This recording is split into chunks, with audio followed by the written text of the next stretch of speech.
I do think Tyron Woodley in his prime can beat any welterweight in the world. He's proven that. But I hope that he's changed his training practices. I hope that he's changed his mindset. If he's done that, I think he's got a good shot. However, do I see Tyron Woodley decisioning someone like a Colby Covington? Probably not. If it goes to decision, I would imagine that Colby Covington would probably be up on the judge's scorecard. If there's a finish in this fight, I would think it would most likely be Tyron Woodley with that big right hand that he possesses. I think he's got to probe with that big overhand right, and he's got to look for that uppercut as well when Colby tries to come in. The good thing in this matchup is that Colby Covington will inevitably move forward. He's gonna move forward. He's gonna try to trade. He's gonna be aggressive, which I think bodes well for Tyron Woodley in that counter style that he's kind of adopted over the last few years. We know about Woodley's power.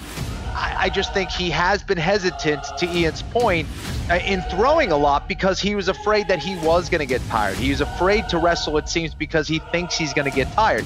That's never a good mindset when you're going into a fight. Either you didn't do your work, or, I don't know, you got to do something about getting mentally stronger. I think Tyron Woodley needs this one big time for him, for his family, for redemption. I think to prove something big to himself. So in that regard, I'm going to go with Tyron Woodley, round 2 knockout.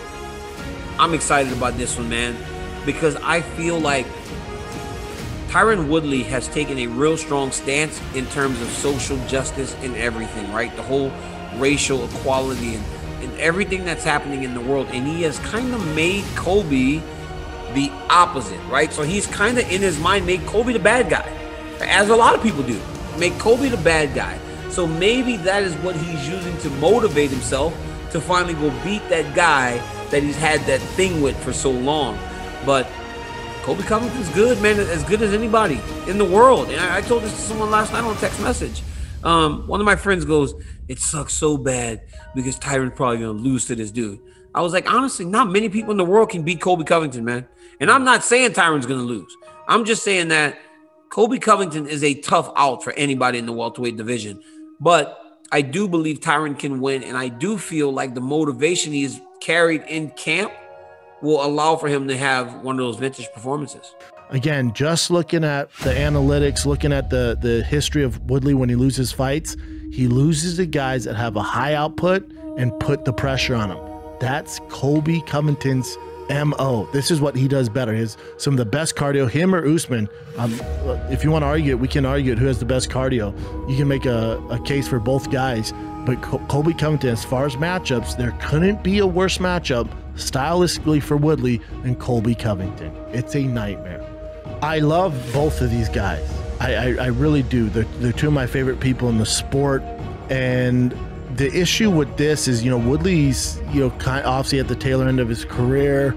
Colby Covington, still fairly a young guy coming to his own. His fight against Usman going into the 5th round, I had it 2-2. Some would have it 3-1 Colby.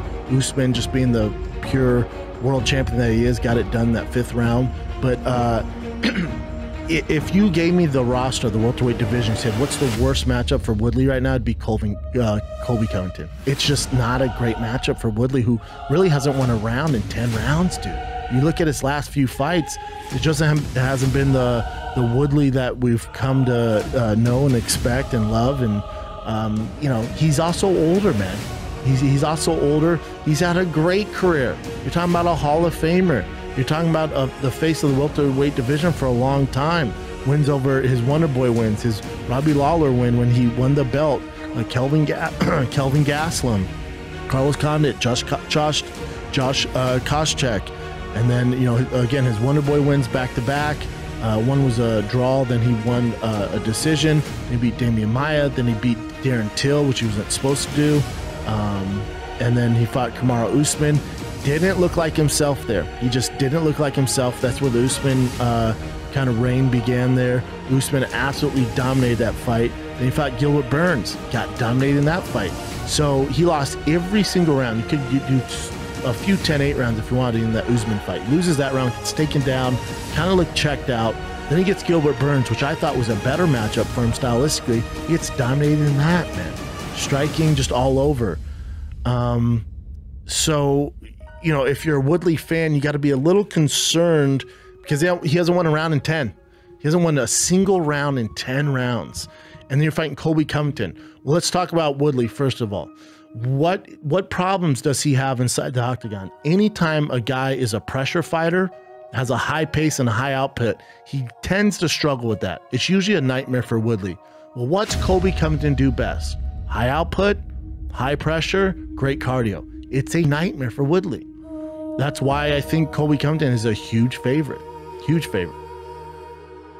You've got Covington, who always has the MAGA hat on wherever he goes. Now, I don't know which way Tyron Woodley leans, you know what I mean? But I'm going to say it's not towards Trump. I'm just going to go out and hazard a guess and say that. So, yeah, it's a great fight. You know, for Tyron Woodley, it's a tough fight. You got to respect Tyron Woodley. Credit where credit's due, right? Lost his belt to Usman, tough fight.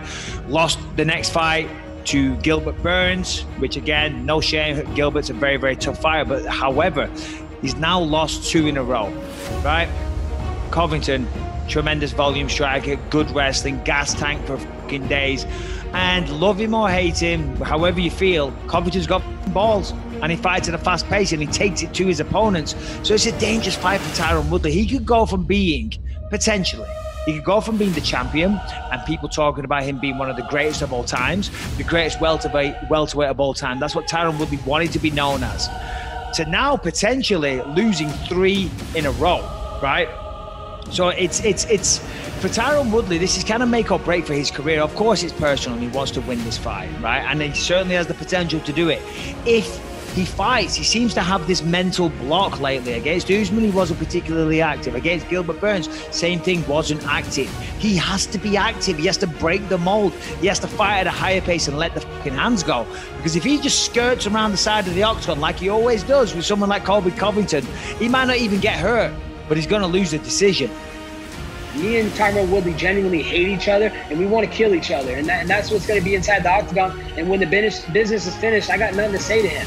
If Tyron Woodley does not leave the octagon on September 19th live on ESPN on a stretcher, then I didn't do my job. This fight ain't going to the judges' scorecards. I'm going to leave no doubt I am the best welterweight in the world. I'm going to add another world champion to my resume, my long list of amazing resume that I already have, and I'm going to finish him. It's not going to the judges' decisions. I promise you that. He will get left unconscious inside that octagon. The fight's going to speak for itself. I think that the fans are going to speak up, and they're going to realize the way I finish Tyron Woodley and the way I leave him motionless inside that octagon, there will be no doubt who the best fighter in the world is. You know, those guys, yeah, they beat him in decisions, but none of them finished Tyron Woodley. I go out there and finish Tyron Woodley. I cement myself as the best welterweight in the world, and I cement myself for the next welterweight title shot. No ifs, ands, or buts.